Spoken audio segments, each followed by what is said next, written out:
সঙ্গীতশিল্পী জেফার রহমান ও উপস্থাপক রাফসান শাবাবের দ্বিতীয় বিয়ে ঘিরে এখনো সরগরম নেটদুনিয়া। ফেসবুকে একটি স্ট্যাটাস দিয়ে নীরবতা ভাঙলেন রাফসানের প্রাক্তন স্ত্রী সানিয়া শামসুন এশা। স্ট্যাটাসে তিনি জানান, অতীতের পরিচয় ও বিতর্ক পেছনে ফেলে এখন নিজের জীবন ও ক্যারিয়ারে মনোযোগী হতে চান তিনি। নতুন করে জীবন গুছিয়ে নেওয়াই তার বর্তমান লক্ষ্য।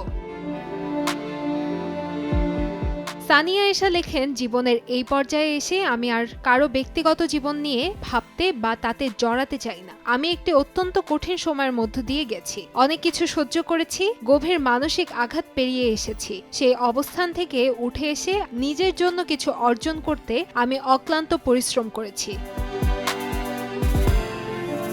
তিনি আরও জানান, এই দীর্ঘ যাত্রাপথে কাছের মানুষদের পাশাপাশি বহু অচেনা মানুষের কাছ থেকেও যে ভালোবাসা ও সমর্থন পেয়েছেন তা তাকে গভীরভাবে আপ্লুত করেছে। প্রত্যেকের শুভকামনা ও উৎসাহের জন্য তিনি আজীবন কৃতজ্ঞ থাকবেন বলেও উল্লেখ করেন। সবশেষে লিখেছেন, আমার অতীত পরিচয় বহন করতে চাই না, আমি চাই আমার পরিচয় হোক শুধু একটাই, ডক্টর এশা।